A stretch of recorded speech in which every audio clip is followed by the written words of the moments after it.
नमस्कार साथियों, एक बार पुनः आप सभी का स्वागत है। जैसा कि आप लोग जानते हैं, हम लोग प्रतिदिन यहाँ पर एमपीपीएससी एफएसओ के संबंधित जो भी पीवाईक्यूज हो सकते हैं अदर अदर स्टेट्स के, उनकी यहाँ चर्चा करते हैं। अभी तक हम लोग ऑलरेडी 43 क्लासेस कर चुके हैं, जिसमें बहुत सारे पेपर डिस्कस किए जा चुके हैं। आज से हम लोग एक जो पेपर उठा रहे हैं, दरअसल इस पेपर की मैंने क्लास ऑलरेडी करवाई थी। क्लास नंबर 24 और 25 है ना, लेक्चर नंबर 24 और 25 जो कि ऑलरेडी यूट्यूब में अपलोडेड है। वो मणिपुर पीसीएस का था, है ना। किसका था? मणिपुर पीसीएस का। जो सामने पेपर दिख रहा है ये मणिपुर पीसीएस का ही पेपर है। इसमें 200 क्वेश्चन थे, ठीक है। कुछ कारणवश इस क्लास के हमने 50 क्वेश्चन लगाए थे, एग्जैक्टली 53 क्वेश्चन लगाए थे। उसके बाद हमने इस क्लास को स्टॉप कर दिया था। आज से इस क्लास से हम लोग यहाँ पे क्वेश्चन नंबर 54 से रिज्यूम कर रहे हैं इसको।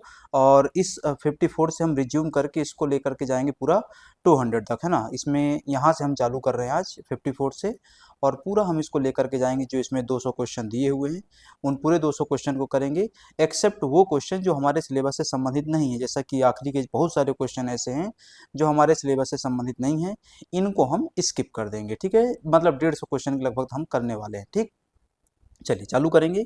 आप में से जो लोग भी पहली बार इस एग्ज़ाम की तैयारी कर रहे हैं और बेहतर तरीके से प्रैक्टिस करना चाहते हैं, वह जॉब्स वाला की इस टेस्ट सीरीज को ज्वाइन कर सकते हैं, जिसके तहत हम लोग टॉपिक वाइज, यूनिट वाइज और फुल लेंथ टेस्ट मिला करके लगभग 70 टेस्ट प्रोवाइड कर रहे हैं, जो कि 7000 प्रश्न हो जाते हैं ना। कितने? 7000 प्रश्न हो जाते हैं। एक व्यक्ति के लिए इतने प्रश्न की प्रैक्टिस करना और उनको बेहतर तरीके से तैयार करना अपने आप में सिलेबस को पूर्ण रूप से कवर करने जैसा होता है, ठीक है।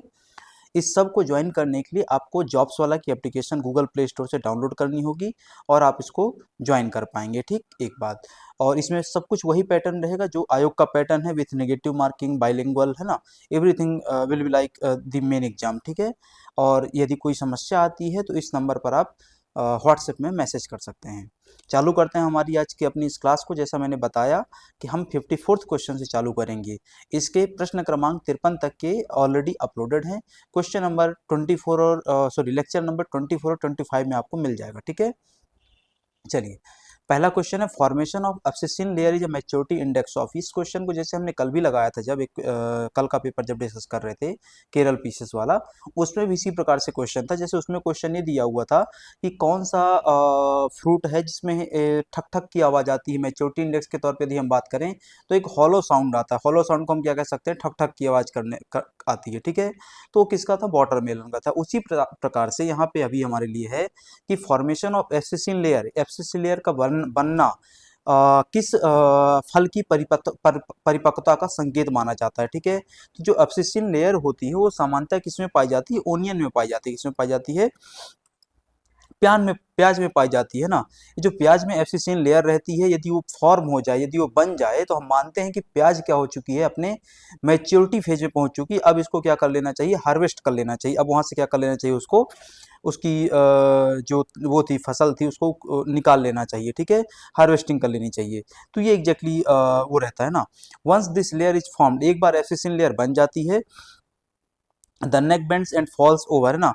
कि जो एब्सिसिन लेयर बनती है उसके बाद जो ऊपरी हिस्सा रहता है वहाँ पे प्याज के पौधे का, वो सब नीचे क्या हो जाता है? झुक जाता है। अल्टीमेटली क्या हो जाएगा? वहाँ से डिटैच हो जाता है और जमीन में क्या हो जाता है? गिर जाता है, ठीक है। जो लोग खेती करते होंगे इस बात को अपने खेतों में देखे होंगे, यदि उनने प्याज की खेती कभी की हो तो, ठीक है।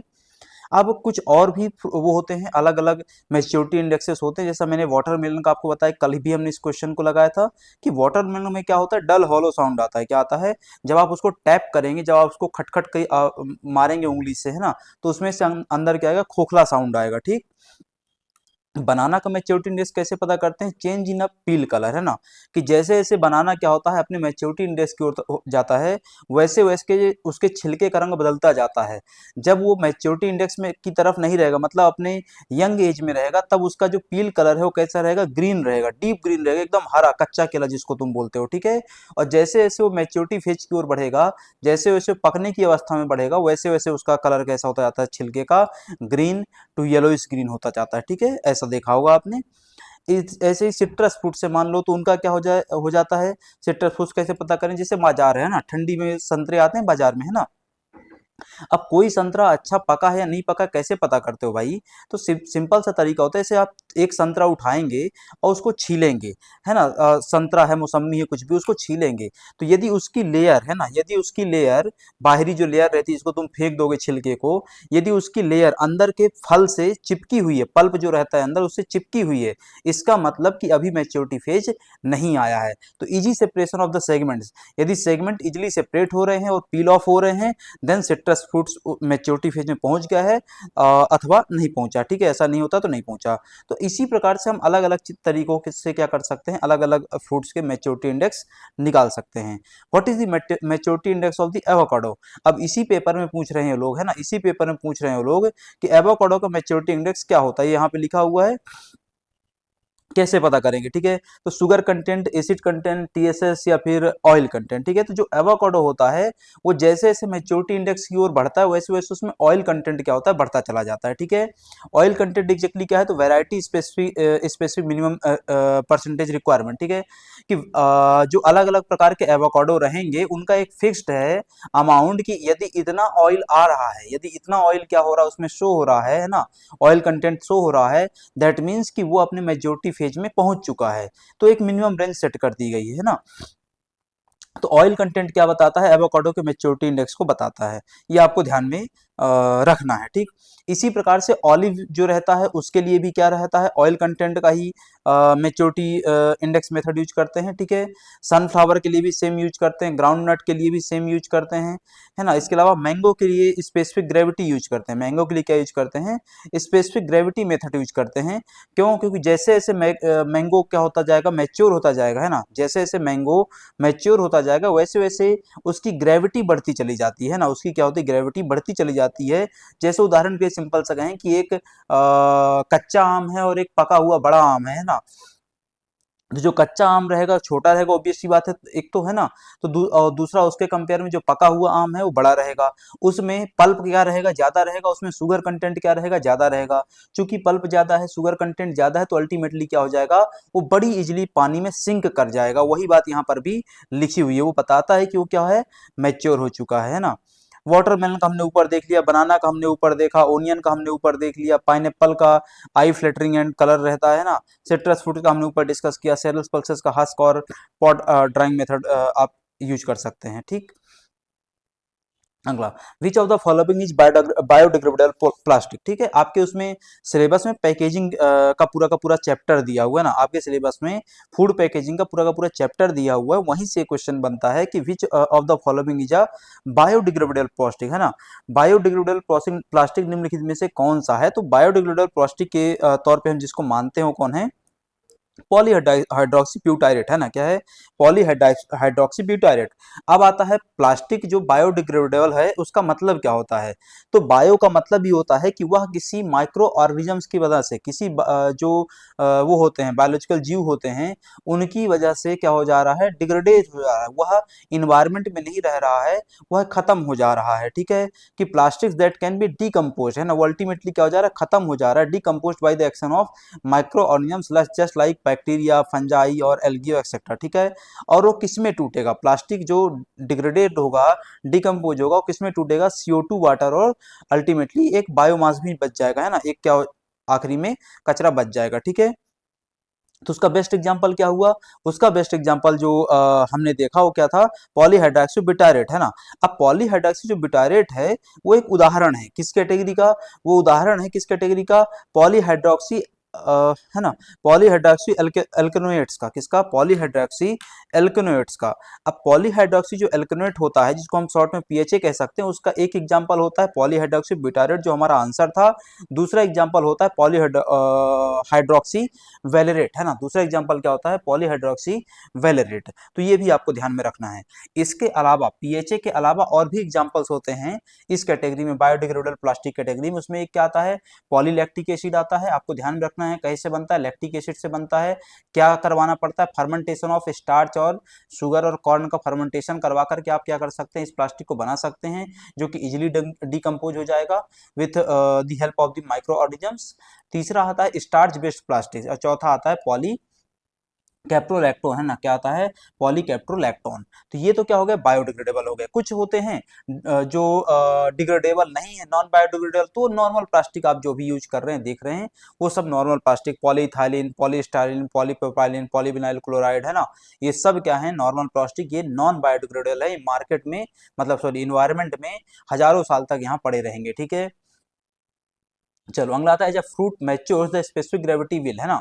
सिंपल सा क्वेश्चन, अभी ऊपर हमने डिस्कस कर रहे थे मैंगो के बारे में। किसके बारे में हम डिस्कस कर रहे थे, मैंगो के बारे में। जो छोटा आम है, कच्चा आम है, और एक बड़ा आम है, पका हुआ आम है, ठीक है। तो जैसे जैसे छोटे से बड़े की ओर आप बढ़ रहे हैं, वैसे वैसे स्पेसिफिक ग्रेविटी की ओर ही बढ़ रही है।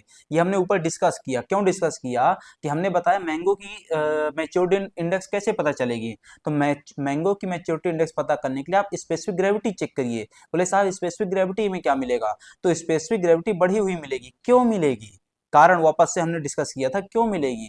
क्यों, क्योंकि जब छोटा आम अब बड़ा हो चुका है ना, कच्चा आम पक चुका है, तो उसमें क्या हो चुका है, पल्प की मात्रा, जो जिसको हिंदी में गूदा कहते हैं, पल्प जगह कहते हैं ना, पल्प की मात्रा बढ़ चुकी है। एक शुगर कंटेंट क्या हो चुका है, बढ़ चुका है ना, जो उसमें नेचुरल शुगर है वो बढ़ चुका है। अरे भाई जब ये चीजें बढ़ रही हैं तो अल्टीमेटली ग्रेविटी बढ़ेगा ना उसका।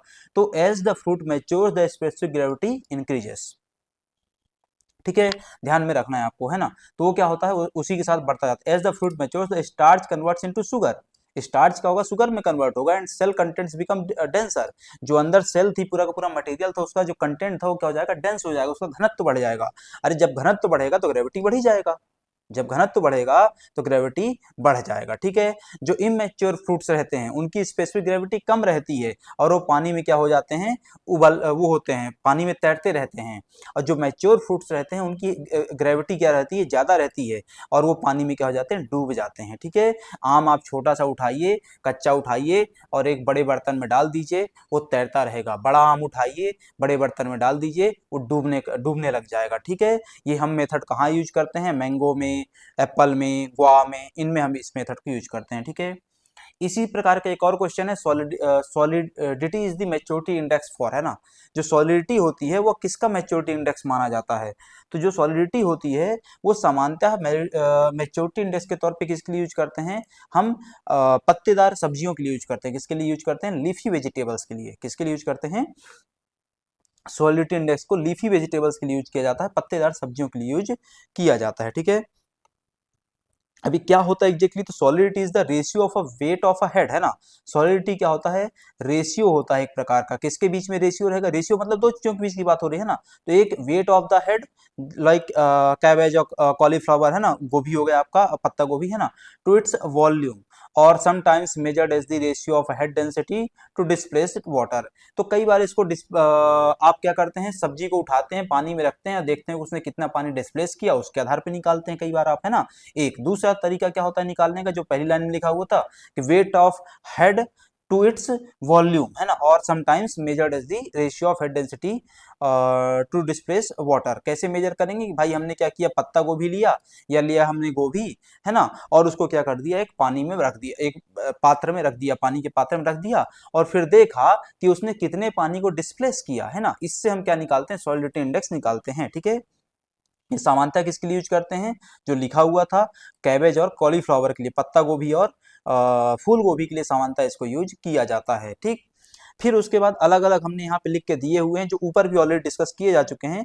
जैसे इसका भी एक आएगा आपका, है ना, ककम्बर, फ्रूट साइज और ग्लॉसीनेस, है ना।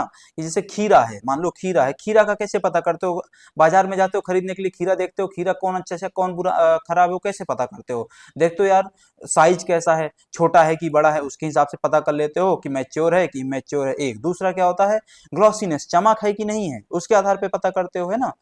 टमाटर है, टमाटर जब छोटा रहता है, शुरुआती चरण में रहता है, तब वो एकदम हरा रहता है। जैसे जैसे उसका मैच्योरिटी इंडेक्स मैच्योरिटी की ओर बढ़ेगा, वैसे वैसे उसका कलर क्या होगा, चेंज होता जाएगा, साइज क्या होता जाएगा, बढ़ता जाएगा, ठीक है। तो ये ध्यान में रखना है आपको। भिंडी है भाई, भिंडी में कैसा होता है, टेंडरनेस बढ़ती चली जाती है। तो सभी का यहाँ पे लिखा हुआ है, एक बार जरूर इसको आप देख लीजिए, ठीक। Which of the following plant hormone is considered as ripen, है ना। निम्नलिखित में से कौन सा प्लांट हार्मोन राइपनिंग हार्मोन कहलाता है, कौन सा प्लांट हार्मोन प्लांट्स के फ्रूट्स को पकाने के लिए यूज उत्तरदायी होता है ना। तो जो राइपनिंग हार्मोन कहलाता है वो क्या कहलाता है, इथाइलिन कहलाता है। इसके बारे में हम पहले भी कई बार पढ़ चुके हैं अलग अलग तरीकों से, इसके बारे में हम पहले भी कई बार पढ़ चुके हैं अलग अलग तरीकों से, है ना। तो ये ध्यान में रखना है। क्लाइमेक्टेरिक फ्रूट पढ़ा होगा, क्लाइमेक्टेरिक फ्रूट है ना, क्लाइमेक्टेरिक, ठीक है, क्लाइमेक्टेरिक फ्रूट पढ़ाया हुआ है। इसके अलावा नॉन क्लाइमेक्टेरिक फ्रूट भी पढ़ाया हुआ, तब जब इनको पढ़ा रहे थे तब हमने इथाइलिन बताया हुआ था, इसलिए अभी उसमें नहीं जा रहे हैं, ठीक है। खैर, तो अभी के लिए विच of the following plant hormone consider ripen, तो राइपनिंग हार्मोन कौन सा होता है, इथाइलिन होता है।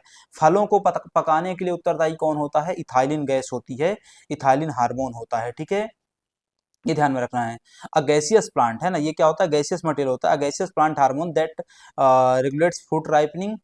इसके अलावा सेंसस एंड एब्सिशन है ना, तो दो तीन चीजों को रेगुलेट करता है, लेकिन मेन चीज क्या है, पकना है ना, मेन चीज क्या है, पकना या राइपनिंग, ठीक है। अब इस फेज में, राइपनिंग के फेज में होता क्या क्या है, तो राइपनिंग के फेज में दो तीन बातें होंगी। पहला, conversion of starch to glucose. सबसे पहले तुम्हारे शरीर में शुगर किस फॉर्म में स्टोर होता है, ग्लाइकोजन के। वैसे ही पेड़ों के शरीर में, पौधों के शरीर में शुगर किस फॉर्म में स्टोर होता है, स्टार्च के रूप में।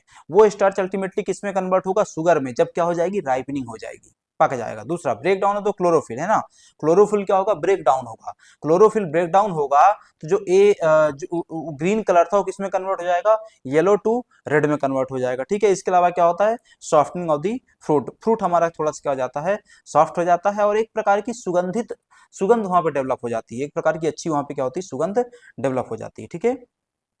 यहाँ पे कुछ और प्लांट हार्मोन दिए हुए हैं, ऑक्जिन्स हैं, जिब्रेलिन्स हैं, साइटोकाइनिन्स हैं, एब्सिसिक एसिड है ना, इन सब के काम क्या होते हैं वो यहाँ पे लिखे हुए हैं, जरूर एक बार आप इसको देखिए, ठीक। ये क्वेश्चन इन लोगों ने डिलीट किया हुआ है, कारण क्या है वो डिलीट का, कि इनकी मूर्खता है ना, कि maximum density of water jet temperature of, water की जो मैक्सिमम डेंसिटी हो किस तापमान पर होती है, तो इन्होंने, होती तो 4 डिग्री सेल्सियस पे, बात सही है, लेकिन 4 डिग्री सेल्सियस दो जगह दे दिए। 4 डिग्री सेल्सियस इन्होंने क्या कर दिया, प्रश्न क्रमांक 60 देखेंगे है ना, प्रश्न क्रमांक 60 ये लिखा हुआ है, ऑप्शन बी में भी 4 डिग्री दे दिया, सी में भी 4 डिग्री दे दिया, अखंड मूर्ख लोग हैं, ठीक है। तो खैर, अब हाँ, कई लोग इसको क्या लगा देते हैं, 0 डिग्री सेल्सियस लगा देते हैं, नहीं भाई, 0 डिग्री सेल्सियस उसका फ्रीजिंग पॉइंट है, बात सही है, लेकिन उसकी मैक्सिमम जो डेंसिटी निकल करके आती है वो कहाँ निकल करके आती है, 4 डिग्री सेल्सियस पे निकल करके आती है, ठीक है। तो ये ध्यान में रखना आपको, ठीक है। तो unlike most substances water contracts as it cools down to 4 degree Celsius, but below this it expands again until freezing 0 degree Celsius, ठीक है। तो जब पानी को आप क्या करते हैं, तापमान कम कर रहे होते हैं लगातार, तो यह 4 डिग्री सेल्सियस पे ही सबसे ज्यादा क्या होता है, कॉन्ट्रैक्ट मिलेगा आपको, ठीक है। जब यह 4 डिग्री सेल्सियस पे पहुंचेगा तब यह सबसे ज्यादा आपको कॉन्ट्रैक्ट मिलेगा, जितना ज्यादा कॉन्ट्रैक्ट रहेगा उतनी ज्यादा क्या रहेगी, उसकी डेंसिटी रहेगी। यदि कॉन्ट्रैक्शन कम होगा मतलब क्या होगा, एक्सपांड होगा, तो भाई डेंसिटी क्या हो जाएगी, अपने आप कम हो जाएगी, ठीक है। तो ये आपको ध्यान में रखना है। जो वाटर की डेंसिटी होती है 4 डिग्री सेल्सियस पे, वो कितनी होती है, 1 ग्राम है ना पर सेंटीमीटर क्यूब होती है। 1 ग्राम पर सेंटीमीटर क्यूब जो वाटर की डेंसिटी है, इसको एज अ रेफरेंस यूज किया जाता है बाकी चीज़ों की उसको डेंसिटी को बताने के लिए, ठीक है। तो ये ध्यान में रखना है आपको। 0 पे क्या समस्या है, 4 पे क्या समस्या है, वो यहाँ पे लिखा भी हुआ है। मेरे ख्याल से बहुत बेसिक क्वेश्चन है केमिस्ट्री का, पहले ही पढ़ा होगा आपने, है ना, तो देख लीजिएगा। Guava fruit is botanically known as, guava को बोटेनिकली क्या कहा जाता है ना, जो अमरूद होता है वो दरअसल एक क्या है, ड्रूप है, सोरोसिस है, बेरी है, पोम है, वो क्या है, बेरी है, क्या है, बेरी है ना। तो guava fruit is botanically known as berry, berry कहा जाता है, बेरी कैटेगरी में रखा जाता है उसको, ठीक है। तो अमरूद को किस कैटेगरी में रखते हैं, बेरी कैटेगरी में रखते हैं। किस फैमिली से बिलोंग करता है, मारिस्टेसी फैमिली से बिलोंग करता है। कहाँ से, मारिस्टेसी फैमिली से बिलोंग करता है, ठीक है। अब अगेन गुआवा वगैरह ये डायरेक्ट आपके सिलेबस में मेंशन नहीं है ना, ये सब आपके सिलेबस में डायरेक्ट मेंशन नहीं है, लेकिन आपके सिलेबस में हॉर्टिकल्चर का एक पोर्शन मेंशन है आपके सिलेबस में, है ना। मेरे ख्याल से यूनिट 5 में है, 6 में चेक कर लेना, ठीक है। हॉर्टिकल्चर का एक पोर्शन मेंशन्ड है, तो वहां से सब क्या हो जाता है, डायरेक्टली जुड़ जाता है, ठीक है। ये ध्यान में रखना है आपको। अब इसी प्रकार से जैसे मैंगो की बात करें, तो मैंगो को किस कैटेगरी में रखते हैं, ड्रूप की कैटेगरी में, बनाना बेरी की कैटेगरी में ही रखा जाता है, एप्पल पोम की कैटेगरी में, सिट्रस ऑरेंज लेमन एक्सेट्रा है ना, हस्पेरिडियम की कैटेगरी में, और टोमेटो किस में रखा जाता है, बेरी कैटेगरी में रखा जाता है, ठीक है। उन सब के यहाँ पे क्या लिखे हुए, वैज्ञानिक नाम लिखे हुए हैं, ठीक है। उस पर आपको बहुत ज्यादा मतलब नहीं है, ठीक। अगला, in onion pink colour is due to, प्याज में जो पिंक कलर होता है वह किसके कारण होता है, पिंक कलर के लिए कौन उत्तरदायी है ना। तो यहाँ पे एक पिगमेंट होगा, वो पिगमेंट कौन सा है, तो प्याज में जो पिगमेंट पाया जाता है उसको हम क्या बोलते हैं, एंथोसाइनिन बोलते हैं। क्या बोलते हैं उसको, एंथोसाइनिन बोलते हैं ना। प्याज में जो पिगमेंट पाया जाता है उसको क्या कहा जाता है, एंथोसाइनिन कहा जाता है, जो कि प्याज में कौन सा कलर देता है, रेडिश टू पिंक कलर देता है। कई बार आपकी प्याज रेड होती है, कई बार पिंक होती है, कई बार मिक्स होती है, ठीक है। That is due to anthocyanin pigments, इसके कारण होता है एंथ्रोसाइनिन पिगमेंट्स कारण। और प्याज क्या है, एक बल्ब है, प्याज क्या है, एक बल्ब की कैटेगरी में रखा जाता है। जिस प्रकार से आपने बेरी वगैरह पढ़ा ऊपर, बेरी ड्रॉप, उसी प्रकार से बल्ब भी एक कैटेगरी अपनी है ना। तो ये ध्यान में रखना है। अब जो एंथ्रोसाइनिन है वह किस प्रकार का केमिकल है, साइनिडीन डेरिवेटिव है। किस प्रकार का है वो, साइनिडीन डेरिवेटिव है ना, जो कि रेड टू पिंकिश कलर देता है। अब yellow to brown colour in some onion आता है ना, कुछ प्याज में क्या आता है, येलोइश टू ब्राउन कलर भी आता है कई बार, है ना। वो किसके कारण होता है, क्वेरसिटीन के कारण। किसके कारण होता है, क्वेरसिटीन के कारण, ठीक है। तो ये ध्यान में रखना है आपको। अब हमने यहाँ पे तीन बातें पढ़ी। पहला क्या पढ़ा हमने, प्याज का पिंक और रेड कलर किसके कारण है, एंथ्रोसाइनिन के कारण है। प्याज का येलो और ब्राउन कलर किसके कारण है, क्वेरसिटीन के कारण है। अब तुमने कभी रात में 2 बजे फेसबुक में या इंस्टाग्राम में चाइनीज वीडियोस देखे होंगे खाना खाते हुए, जिसमें वो कच्चा मांस चबा जाते हैं, तो उसमें देखा होगा प्याज डालते हैं वो लोग, है ना। उनकी प्याज पूरी सफेद होती है, अच्छी बड़ी होती है, अच्छी बड़ी प्याज सफेद होती है, और उसमें कोई कलर नहीं है, ना रेड है, ना पिंक है, ना येलो है, ना ब्राउन है, वो व्हाइट कलर है। तो क्यों है, क्योंकि उनमें एंथ्रोसाइनिन नहीं पाया जाता। व्हाइट ओनियंस लैक एंथ्रोसाइनिन्स, ठीक है। तो ये ध्यान में रखना है। अब बीट रूट होता है, चुकंदर होता है, वो किसके कारण होता है, बीट रूट रेडिश ब्राउन, तो वो बेटालिन के कारण होता है। किसके कारण होता है, बेटालिन के कारण होता है ना। वो ध्यान में रखना है। जो कैरेट होती है, गाजर होती है, वो कैरोटीनॉइड के कारण होती है। जो टमाटर होता है वो लाइकोपीन के कारण होता है ना। जो चिली रेड चिली का रेड कलर है वो किसके कारण होता है, कैप्साइसिन के कारण होता है ना। और टर्मरिक का जो पीला कलर है वो किसके कारण होता है, करकुमिन के कारण होता है, ठीक है। जो कि एक एंटी कैंसर कंपाउंड है ना, ये क्या है, एक एंटी कैंसरस कंपाउंड है, ऑलरेडी पेटेंट हो चुका है यूएस में, है ना। तुम यहाँ अपने किचन में हल्दी खाते रह गए, वो पेटेंट ले रहे हैं, ठीक है। खैर, सेकेंडरी मेटाबोलाइट्स क्या होते हैं, secondary metabolites are essential to micro function। दूसरा कि they are by products of the metabolism not important to micro function. तीसरा कि require additional processing before packaging. चौथा कि are harvested during the exponential phase of growth, ठीक है। What is the exact definition of secondary metabolites, ठीक है। तो secondary metabolites में जाने के पहले हम ये समझे कि भाई प्राइमरी और सेकेंडरी मेटाबोलाइट्स क्या होते हैं, ठीक है। तो प्राइमरी मेटाबोलाइट्स का मतलब कि जो directly as a essential component हमारे ग्रोथ के लिए आवश्यक है, हमारे ग्रोथ या किसी अन्य के ग्रोथ के लिए, ठीक है। वो जो हमारे ग्रोथ के लिए या अन्य लिविंग ऑर्गेन्स के ग्रोथ के लिए डायरेक्टली रिस्पॉन्सिबल है, इसेंशियल है, उत्तरदायी है, उसको हम प्राइमरी मेटाबोलाइट बोलते हैं। जैसे sugar, amino acid, fatty acid, nucleotides. Secondary metabolites वो होते हैं जो इकोलॉजिकल या डिफेंसिव रोल प्ले करते हैं, नहीं होंगे तो भी हमारा काम चल जाएगा, ठीक है। उनसे हमको बहुत बड़ी समस्या नहीं होती है। जैसे कि पिगमेंट्स हो गए, फ्लेवर्स हो गए, टॉक्सिन्स हो गए, ड्रग्स हो गए।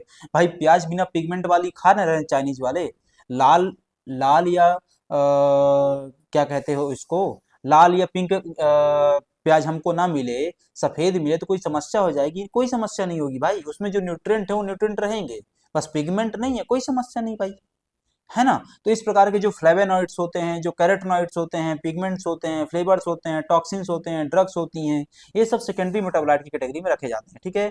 अब वापस से क्वेश्चन में लौटो कि secondary metabolites are by products of metabolism that not important to micro function. कि भाई तुम इतना महत्व नहीं रखते हो, तुम हमारे लिए इसेंशियल नहीं होगे तो चलेगा, तुम नहीं होगे तो नहीं तो भी चल जाएगा, है ना। तो भी क्या है, चल जाएगा। लेकिन प्राइमरी मेटाबोलाइट्स क्या है भाई, इसेंशियल है। प्राइमरी मेटाबोलाइट की परिभाषा कहाँ लिखी हुई, पहले नंबर पे लिखी हुई है, ठीक है। अब इसमें सेकेंडरी मेटाबोलाइट में बहुत सारी कैटेगरीज होती हैं। जैसे एक कैटेगरी होती है अल्कलॉइड्स की, है ना। अब इन अल्कलॉइड्स की कैटेगरी में बहुत सारे कंपाउंड्स होते हैं, जैसे मॉर्फिन, क्विनिन, निकोटीन, कैफीन, है ना। अब जैसे कैफीन है उसमें आपके कॉफी में, ना हो तो भी काम चल जाएगा, ना हो तो भी काम चल जाएगा। टोबैको में निकोटीन है ना, शिनकोना में क्विनिन है ना। तो वो हो गया। मॉर्फिन आपका कहाँ से मिल गया है, पापावेरम सोमनीफेरम से मिल गया है ना, तो ध्यान में रखना है। फिनोलिक कंपाउंड्स भी होते हैं, जैसे फ्लेवेनॉइड्स हो गया, अभी हमने ऊपर पढ़े, क्वेरसेटिन और एंथ्रासायनिन जो कि पिगमेंटेशन के लिए उत्तरदायी हैं। टैनिन्स हो गए जैसे कि T, wine, unripe fruits etcetera में। लाइनिन हो गए जो कि स्ट्रक्चरल सपोर्ट प्रोवाइड करते हैं प्लांट्स को, ना हो तो भी काम चल जाएगा, ठीक है।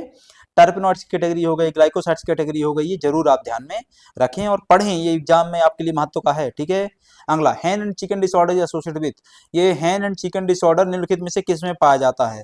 तो हैंड एंड चिकन डिसऑर्डर किस में पाया जाता है? अंगूर में, है ना, किस में पाया जाता है? अंगूर में। और उसके उत्तरदायी कौन है? बोरॉन। कौन सा? बोरॉन क्या है? उत्तरदायी है हैंड एंड चिकन डिसऑर्डर के लिए, किस में? अंगूरों में, ठीक है। ये ध्यान में रखना है आपको। क्या होता है इसमें हैंड एंड चिकन डिसऑर्डर में? वो बहुत ज्यादा मतलब का नहीं है, क्या होता है तुम इतना याद रखो कि है ना, मतलब बहुत ज्यादा तुमको लगे कि मतलब कहते लिखा हुआ सिम्टम पढ़ लो, है ना। लेकिन यदि एग्जाम के पर्सपेक्टिव से बात करें तो सिर्फ इतना इंपॉर्टेंट है, ये डिसऑर्डर किस में होता है, बस हो गया, ठीक है। जैसे उदाहरण की बात करें, खैरा डिजीज किस में होती है? खैरा डिजीज किस में होती है? चावल में होती है, धान में एग्जैक्टली। और किसकी वजह से होती है? जिंक की डिफिशियंसी की वजह से होती है। जैसे ये बोरॉन की डिफिशियंसी से हुआ, ये किसकी डिफिशियंसी से? जिंक की डिफिशियंसी से, कमी से। बिटर पिट इन एप्पल, है ना, एप्पल में जो कड़वापन आता है वो किस कारण होता है? कैल्शियम डिफिशियंसी के कारण होता है ना। जो भाटा होता है उसमें छोटी पत्तियां बनती हैं, वो किसके कारण होता है भाई? जिंक की डिफिशियंसी के कारण होता है, ठीक। विप्टेलिना कॉलीफ्लावर, वो किसके कारण होता है? मॉलिब्डेनम डिफिशियंसी के कारण होता है। तो इस प्रकार की कई सारी डिजीजेस रहती हैं जो फलों सब्जियों में होती हैं, ठीक है। अगला, membrane lipid hypothesis was given by, देखो मेम्ब्रेन लिपिड हाइपोथेसिस के दो सिद्धांत है ना। मेम्ब्रेन लिपिड जो हाइपोथेसिस, उसके दो सिद्धांत है। अभी के लिए जो आंसर है वो एग्जैक्टली हमारा क्या है आंसर? तो पहला था किड एंड वेस्ट, दूसरा जेम्स हैरिसन, तीसरा रायसन लायसन, चौथा है Graham Patterson. Right answer is Raison Lyson, है ना। राइट आंसर क्या है? रायसन लायसन है। अब इसके संबंध में दो थ्योरीज है, एक अर्ली सेल मेम्ब्रेन थ्योरी है जो कि ओवर्टन ने दी थी, है ना। एक क्या है? अर्ली सेल मेम्ब्रेन थ्योरी है जो कि ओवर्टन ने दी थी। एक बात ये ध्यान में रखना है, इसी ओवर्टन वाली थ्योरी को, है ना, जो अर्ली सेल मेम्ब्रेन थ्योरी, उसी थ्योरी को आगे चल करके गॉटर और ग्रेंडल ने रिडिफाइन किया था। और जो हमारा आंसर है वो क्या है? तो membrane lipid hypothesis of chilling sensitivity है। जो अभी हमको क्वेश्चन बात किया जा रहा है वो किसकी बात की जा रही है? चिलिंग सेंसिटिविटी से रिलेटेड जो हाइपोथेसिस थी उसकी बात की जा रही है ना। और ये किसने दी थी? रायसन लायसन ने दी थी, ठीक है, जो कि हमारा राइट आंसर है, ठीक है। तो मेम्ब्रेन लिपिड हाइपोथेसिस किसके द्वारा दी गई थी? रायसन लायसन के द्वारा। कब दी गई थी? 1966 में, जिसका कॉन्टेक्स्ट क्या है? चिलिंग इंजरी इन प्लांट्स, है ना। क्या नाम कॉन्टेक्स्ट है उसका? Chilling injury in plants. तो ये आपको ध्यान में रखना है। तो ओवर्टन भी ध्यान में रखिए और रायसन लायसन भी ध्यान में रखिए, दोनों मेम्ब्रेन थ्योरी से ही रिलेटेड हैं, सेल मेम्ब्रेन थ्योरी से रिलेटेड है, बस कॉन्टेक्स्ट दोनों के क्या है, थोड़ा सा अलग अलग है, ठीक है। अगला, the point at which the dried products just become lumpy is known as, है ना, कि सूखे उत्पाद गांठदार बन जाते हैं, उनमें गठान पड़ जाती है। और यह कब होता है? किस पॉइंट पर होता है? किस बिंदु पर होता है? और वो जिस बिंदु पर होता है उस बिंदु को हम क्या कहते हैं? तो उसको हम क्या कहते हैं? क्रिटिकल पॉइंट कहते हैं। क्या कहते हैं हम उसको? क्रिटिकल पॉइंट कहते हैं। उसको सामान्य तौर पे क्या कह सकते हो? क्रिटिकल रिलेटिव ह्यूमिडिटी पॉइंट, है ना। क्या कह सकते हो? CRH पॉइंट, है ना। क्या कह सकते हो? CRH point. तो the point at which the dried product जब बिगेन टू एब्जॉर्ब मॉइस्चर, ये लंपी क्यों होता है? भाई समझो, ये ड्राइड प्रोडक्ट तुम्हारे घर में रखा हुआ है, सूखा प्रोडक्ट रखा हुआ है। अब वो जो सूखा प्रोडक्ट है वो समय के साथ क्या करेगा? इन्वायरमेंट का मॉइस्चर एब्जॉर्ब करेगा। खुले वातावरण का मॉइस्चर क्या करेगा? अब्जॉर्ब करेगा। एयर क्या करेगा? उसमें आन देगा। और जो मॉइस्चर आया, एयर आया, वो सब क्या हो जाएगा? उसके साथ स्टिक हो जाएगा, जुड़ जाएगा उस ड्राइड प्रोडक्ट के साथ। और जब वो जुड़ जाएगा तो इस ड्राइड प्रोडक्ट में क्या बन जाएंगे? गांठ बन जाएंगी। क्या बन जाएंगी? लंप्स बन जाएंगे। और ये कब होता है? क्रिटिकल रिलेटिव ह्यूमिडिटी पॉइंट पे होता है। कब होता है? क्रिटिकल रिलेटिव ह्यूमिडिटी पॉइंट पर होता है, ठीक है, ये ध्यान में रखना है। इसी प्रकार से कुछ और टर्म्स हैं रिलेटेड, इनको भी आप एक बार पढ़ लीजिएगा, आपके एग्जाम के पर्सपेक्टिव से महत्व की हैं। अगला, what is the percent of sugar in Honey? Honey में शुगर का प्रतिशत कितना होता है? हनी में शुगर कौन सा होता है? Primarily fructose. हनी में शुगर कौन सा होता है? प्राइमरली फ्रक्टोज होता है। अब ये है कि हनी में जो शुगर है उसका टोटल परसेंटेज कितना होता है? तो हनी में जो शुगर का परसेंटेज है वो एक रेंज में होता है, वो 80 से 82 की रेंज हो सकती है। राइट आंसर क्या है? 82। अब जो 80 से 82% शुगर होता है उसको हम डिवाइड कर सकते हैं, इसमें प्राइमरी शुगर क्या रहेगा? फ्रक्टोज रहेगा हमेशा। कितना, लगभग 38%। दूसरा जो रहेगा फ्रक्टोज के साथ साथ वो रहेगा ग्लूकोज, जो कि कितना रहेगा, लगभग 31%। इसके अलावा 1 to 2% क्या रहेगा, सुक्रोज रहेगा। कॉडेक्स लिमिट बताई गई है ना, कॉडेक्स लिमिट बताई गई है कि हनी में सुक्रोज कभी भी 5% से ज्यादा नहीं होना चाहिए, ठीक, कॉडेक्स लिमिट है वो। इसके अलावा कुछ अदर डाइसैकेराइड ओलिगोसैकेराइड रहेंगे जो कि लगभग 9% बनाते हैं। इस प्रकार से कितना पहुंच जाएगा, 80 से 82% पहुंच जाएगा। मेन शुगर क्या है, फ्रक्टोज। सेकेंड मेन शुगर क्या है, glucose. Rest of the portion क्या रहेगा, पानी रहेगा। 17 से 20% क्या रहेगा, हनी में पानी रहेगा, बाकी सब कुछ क्या है, शुगर है, ठीक। अब ये जो हाई क्वांटिटी शुगर है ना, ये जो हाई क्वांटिटी शुगर है, यह एक्ट करता है नेचुरल प्रिजर्वेटिव के तौर पर। ये क्या करता है, हनी को सुरक्षित करके रखता है, बचा करके रखता है, जब माइक्रोबियल अटैक से प्रिजर्व करके रखता है वो, ताकि स्पॉइलेज ना होने पाए, ठीक है। ये ध्यान रखना है आपको। मेरे ख्याल से यहां तक की बातें क्लियर हैं। चलो अगला आता है, fungus which mostly grows on a grapes. Grapes में जो फंगस ग्रो होती है उसको क्या कहा जाता है, पहला जियोट्रिकम, दूसरा आपका इसी में जाता है पेनिसिलियम, तीसरा है बोट्राइटिस, चौथा है कलेक्ट्रोट्रिकम। इस क्वेश्चन को हम दूसरी बार लगा रहे हैं, है ना, मतलब मेरे को क्वेश्चन याद हो रहे हैं कि कौन सा क्वेश्चन पहले लगाया हुआ है ना, तो ध्यान में रखा करो। एग्जैक्टली पेपर याद नहीं कौन से पेपर में था, बट इस क्वेश्चन को हमने लगाया हुआ पहले। बोट्राइटिस है ना, मेरे को क्या आंसर याद हो गए हैं। तो fungus which mostly grows on a grapes is botrytis. कौन सा है वो, बोट्राइटिस है। पूरा नाम क्या होता है उसका, बोट्राइटिस सिनेरिया, है ना, पूरा नाम क्या होता है वो, बोट्राइटिस सिनेरिया, जो कि क्या है, ग्रे मोल्ड है, जो कि क्या कहलाता है, कॉमन नेम के तौर पे ग्रे मोल्ड कहलाता है, ठीक है, जो कि क्या करेगा, स्पॉइलेज करेगा, ठीक। तो ये आपको ध्यान में रखना है। अदर माइक्रो ऑर्गेनिजम्स या fungi which are related to the grapes and other fruits, उसमें फिर अस्परजिलस नाइगर, पेनिसिलियम स्पीसीज, ये अलग अलग क्या दिए हुए हैं, फंजाइज या दिए हुए हैं। उनको भी आप एक बार देख लीजिए, आपके एग्जाम के पर्सपेक्टिव से काम के हैं। Next, vitamin D is chemically known as, बहुत सिंपल क्वेश्चन मेरे ख्याल से, ठीक है। जैसे रेटिनॉल की बात करें तो रेटिनॉल, रेटिनोइक एसिड, रेटिनल, ये रेटिनल्डिहाइड, ये सब क्या होता है, विटामिन ए होता है। विटामिन ए को आप कई नामों से जानते हैं, इट डिपेंड्स कि कौन सा ग्रुप यूज कर रहे हैं। यदि आप अल्कोहलिक लगाते हैं तो रेटिनॉल हो गया, एल्डिहाइड लगाते हैं तो रेटिनल हो गया, एसिडिक लगाते हैं तो रेटिनोइक एसिड हो गया, ठीक है, तो ध्यान में रखना है। कोबालामाइन, साइनोकोबालामाइन, विटामिन बी 12, ठीक है। टोकोफेरॉल एग्जैक्टली क्या, विटामिन ई। बचा क्या, कैल्सीफेरॉल, राइट आंसर, ठीक है।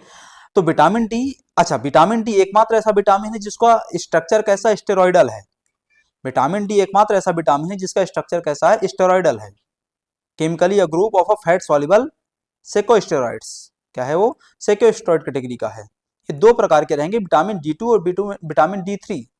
डी 2 का नाम क्या होता है, अर्गोकैल्सिफेरॉल, डी 3 का नाम क्या होता है, कोलेकैल्सिफेरॉल। जो अर्गोकैल्सिफेरॉल है वो कहां से आता है, अर्गोस्टेरॉल से आता है। और जो डी 3 कोलेकैल्सिफेरॉल है ना, जो डी 3 कोलेकैल्सिफेरॉल वो कहां से आता है, 7 डिहाइड्रो कोलेस्ट्रॉल से आता है। कहां से आता है, 7 डिहाइड्रो कोलेस्ट्रॉल से आता है। बाकी जितने विटामिन उन सब के यहाँ पे क्या दिए हुए, नाम और डिफिशियंसी डिजीज दी हुई है, जो आपके एग्जाम के पर्सपेक्टिव से काम का है। यूनिट 1 का सबका क्या है, आपका ये हिस्सा है, ठीक है। यूनिट 1 के अलावा आपका यूनिट 3 का भी हिस्सा है, ये जरूर आप यहाँ पे पढ़ के जाएं इसको, ठीक। चलिए, lye peeling is done at the temperature of, lye छीलना किस तापमान पर किया जाता है। जो लाई पीलिंग है वो 93 डिग्री सेल्सियस पे की जाती है। कितना पर, 93 डिग्री सेल्सियस पे किया जाता है। लाई पीलिंग होता क्या है, तो रिमूवल ऑफ द स्किन और अ पील यूजिंग हॉट एल्कलाइन सोल्यूशन। ये जो हॉट अल्कलाइन सॉल्यूशन होता है दरअसल किसका होता है, सोडियम हाइड्रोक्साइड का होता है। और ये कितना परसेंट का होता है, 1 से 2% का होता है। क्या कंडीशन में रहता है, हॉट कंडीशन में रहता है।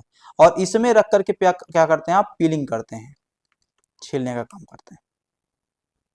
तब तापमान कितना रहना चाहिए, 93 डिग्री सेल्सियस रहना चाहिए। यह किसके लिए यूज किया जाता है, tomato, peach, sweet potato, beet, carrot, इन सब के लिए इसको यह क्या है, यूज किया जाता है, ठीक है। इससे क्या होता है, एक बेहतर, तेज और यूनिफॉर्म पीलिंग होती है। बराबर छिल जाता है पूरा का पूरा आपका फल, फ्रूट, जो भी सब्जी है, और कोई डैमेज नहीं होता किसको, पल्प को।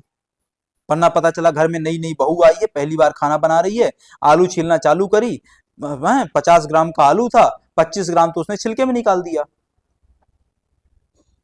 लेकिन उसको क्या करना चाहिए था, लाइव पीलिंग करनी चाहिए थी, ताकि क्या होता, सिर्फ छिलका बाहर निकलता, पल्प बाहर नहीं जाता। उसने क्या कर दिया, छील छील के पल्प बाहर निकाल दिया। ठीक है, ध्यान में रखिए। 93 degree Celsius 1 to 2% NaOH solution at hot condition. ठीक। Other types of the peeling are steam peeling, steam पे रख करके करते हैं, flame peeling, mechanical peeling, hand peeling, ये तो नॉर्मल आप घर में सब्जी जो काट रहे हो यही है। ठीक, ध्यान में रखना। अगला, which of the following is associated with the browning disorder. Browning disorder कई बार पढ़ा चुका हूं मैं, उसमें भी खासकर एंजाइमेटिक ब्राउनिंग तो कई बार हो चुका है। ब्राउनिंग क्या है, डेवलपमेंट ऑफ अ कलर और अ पिगमेंट, है ना, डेवलपमेंट ऑफ अ कलर और पिगमेंट। ये कलर या पिगमेंट किस कलर का रहेगा, ब्राउन ब्लैक का रहेगा। और यह दो वजहों से हो सकता है, या तो एंजाइम की वजह से होगा या नॉन एंजाइमेटिक एक्शन की वजह से होगा। नॉन एंजाइमेटिक मतलब केमिकल, और एंजाइम बोले तो एंजाइम ही है। अब जो एंजाइमेटिक ब्राउनिंग होती है वो सिर्फ और सिर्फ एक ही एंजाइम की वजह से होती है, वो कौन है, पॉलीफिनॉल ऑक्सीडेज। और इसका बेस्ट एग्जांपल क्या है, एप्पल। तुम सुबह एप्पल आधा काटो खा जाओ और आधा रख दो, उसी एप्पल को जो तुमने आधा रख दिया था, जब दोपहर में उठाओगे तो पूरा का पूरा जो एप्पल है ऊपर क्या पड़ चुका होगा, ब्राउन, भूरा, काला। काला नहीं पड़ता, सामान्यतः भूरा हो जाता है। हुआ क्या, पॉलीफिनॉल ऑक्सीडेज ने हवा से क्या कर ली, रिएक्शन कर ली। हवा मतलब से, हवा से रिएक्शन नहीं करी, ऑक्सीजन से। हवा में जो ऑक्सीजन थी उससे रिएक्शन कर ली, किसने, पॉलीफिनॉल ऑक्सीडेज ने। और क्या कर दिया, उसका कलर बदल दिया। क्या इससे कोई नुकसान होगा खाने से, उसको कोई नुकसान नहीं होगा, उसको खाने से कोई नुकसान नहीं होगा, न्यूट्रिशनल वैल्यू में कोई परिवर्तन नहीं आया उसकी। लेकिन भाई देखने में भी तो अच्छी लगे, वो फल देखने में तो खराब ना लग गया क्योंकि काला पड़ गया वो। देखना भी तो मतलब, पनीर खाने में भले खराब लगे लेकिन देखने में अच्छा लग रहा है, तब भी तुम ऑर्डर कर लेते हो ना। ठीक है, तो कोई चीज देखने में पहली अच्छी लगनी चाहिए। ऑर्गेनोलेप्टिक जो प्रॉपर्टी वो बेहतर होनी चाहिए। ऑर्गेनोलेप्टिक प्रॉपर्टी मतलब वो प्रॉपर्टी जो हम सेंसस की मदद से फील कर रहे हैं। उसमें भी खासकर सबसे पहले कौन सा सेंसस काम करेंगे, आंख वाला, कि भाई देख पा रहे हो, फील कर पा रहे हो, टच कर पा रहे हो, है ना, ये वाला। तो ये ध्यान में रखना। इसको कैसे रोका जा सकता है, कहाँ होता है, कट एप्पल्स में, बनाना में, पोटैटो में, ब्रिंजल में, है ना। आलू तुम आधी काट के रख दो, यही होगा, है ना। भाटा के साथ होता है ये, भाटा काट के रख दो अभी, 1 घंटे बाद सब्जी बनाओगे लेकिन तब तक में करिया गया होगा, है ना। कैसे रोक सकते हैं, ब्लांचिंग करो, ब्लांचिंग आपके सिलेबस में दिया हुआ है, पढ़ा भी चुका हूं कई बार। एसिड डिप करो या फिर क्या करो, सल्फाइड्स के यूज करो। नॉन एंजाइमेटिक ब्राउनिंग भी होती है, जिसमें सबसे बेस्ट एग्जांपल क्या है, मिलार्ड रिएक्शन। बेस्ट एग्जांपल क्या है उसका, मिलार्ड रिएक्शन। मिलार्ड रिएक्शन किसके बीच में होती है, शुगर और प्रोटीन के बीच में। किसके बीच में होती है, शुगर और प्रोटीन के बीच में। शुगर कौन सी होनी चाहिए, रिड्यूसिंग शुगर होनी चाहिए, और प्रोटीन का मतलब तो पता ही कि भाई अमाइनो एसिड हो रहा होगा। इसका बेस्ट एग्जांपल क्या है, जो ब्रेड होती है, ब्रेड सुबह खाते हो दूध के साथ लगा के, हैं बढ़िया, तो उसका जो बाहरी हिस्सा होता है वो कड़क होता है ना, और बढ़िया क्या होता है, ब्राउन होता है। वो किसकी वजह से हुआ, मिलार्ड रिएक्शन की वजह से हुआ। वो किसकी वजह से हुआ, मिलार्ड रिएक्शन की वजह से हुआ। ठीक, ध्यान में रखना। कैरामलाइजेशन, शक्कर। शक्कर तुम क्या करो, 1 किलो शक्कर लो, कढ़ाई में उसको क्या कर दो, डाल दो, और कढ़ाई में को गैस के ऊपर जला करके रख दो। थोड़ी देर बाद शक्कर क्या होगी, पिघलेगी। चलो पिघल रही, कोई दिक्कत नहीं है, लेकिन फिर धीरे धीरे क्या होने लग जाएगी, काली पड़ने लग जाएगी। ये दरअसल वहां पे क्या हुआ, कैरामलाइजेशन हुआ, थर्मल डिकम्पोजिशन हुआ शुगर का। क्या हुआ, शुगर का थर्मल डिकम्पोजिशन हुआ। इसके अलावा एक एस्कॉर्बिक एसिड ऑक्सीडेशन भी देखने को मिलता है। 72nd, what is the threshold level of the ethylene in a fruit and vegetables. हमने पीछे बात करी थी, इथाइलिन क्या है, एक गैसियस हार्मोन है जो कि फलों के पकने के लिए उत्तरदायी है। उसकी लिमिट क्या है, उसकी लिमिट बताई जाती है 0.01 माइक्रो लीटर, है ना, पर लीटर। 0.01 की लिमिट बताई गई है। वो जो 0.01 की लिमिट है वह 10 ppb, 10 पार्ट्स पर बिलियन के तौर पे भी लिखी जा सकती है। ये दोनों सेम चीज होती हैं। 10 पार्ट्स पर बिलियन भी उसको लिखा जा सकता है। ये उसकी क्या है, लिमिट बताई गई, किसमें, फ्रूट्स एंड वेजिटेबल्स में। ठीक है, अब ये जो इथाइलिन है वो उत्तरदायी होती है किसके लिए, फलों के पकने के लिए। फलों के पकने या न पकने के आधार पे, अथवा इथाइलिन सेंसिटिविटी के आधार पे हम फलों को दो तरीके से डिवाइड करते हैं। इसके क्वेश्चन हम पहले कई बार लगा चुके हैं। वो दो तरीके क्या होते हैं, एक क्लाइमेक्टेरिक फ्रूट्स होते हैं, दूसरे नॉन क्लाइमेक्टेरिक फ्रूट्स होते हैं। क्लाइमेक्टेरिक फ्रूट्स वो होते हैं जिनको हम एक बार तोड़ लिए, ला करके रख दिए, उसके बाद भी वो क्या हो जाएंगे, पकते चले जाएंगे। क्यों, क्योंकि उनकी इथाइलिन सेंसिटिविटी अभी भी बनी हुई है। वो ना पके इसके लिए क्या करना पड़ेगा हमको, इस प्रकार के उसमें प्रिजर्वेटिव डालने पड़ेंगे जो इथाइलिन को क्या कर दें, इनहिबिट कर दें, रोक दें। दूसरा, नॉन क्लाइमेक्टेरिक फ्रूट, जैसा तोड़ लिया वैसा ही रखा रहेगा, अब वो उसमें कोई पकने उकने काम नहीं होगा, जिस स्टेज में तोड़ लिया, हार्वेस्ट कर लिया, उसी स्टेज में रहेगा वो। ठीक, ध्यान में रखना। अगला, अच्छा, कमर्शियल राइपनिंग चैम्बर में इथाइलिन कितना होना चाहिए, 100 से 150 ppm होना चाहिए। बाकी फ्रूट्स के अंदर कितना होना चाहिए, 0.01 माइक्रोलीटर पर लीटर होना चाहिए, मतलब कि जो हमने यहाँ पे देखा 10 ppm में है ना, 10 पार्ट्स पर बिलियन। अगला, which of the following is a rapid pre cooling method, निम्नलिखित में से कौन सा एक त्वरित प्री कूलिंग विधि है, वैक्यूम कूलिंग। कौन सी, vacuum cooling is the fastest pre cooling method, जिसमें हम किसका यूज करते हैं, एयर प्रेशर का यूज करते हैं। ठीक है, किसका, एयर प्रेशर का यूज करते हैं। मात्र 15 से 30 मिनट में क्या होता है, काम हो जाता है। इस वैक्यूम कूलिंग के अलावा और भी मेथड्स होते हैं जो अलग अलग पर्पज से, अलग अलग तरीके से, अलग अलग चीजों के लिए यूज किए जाते हैं, वो आप यहाँ पे देख सकते हैं। ठीक है, तो ये आज का हमारा डिस्कशन था। इस डिस्कशन में आज हमने प्रश्न क्रमांक 73 तक की बात करी। यहाँ से प्रश्न क्रमांक 74 से हम आपका अपनी चर्चा कल चालू करेंगे। मिलेंगे आपसे अगली क्लास में, तब तक के लिए आप सभी का धन्यवाद।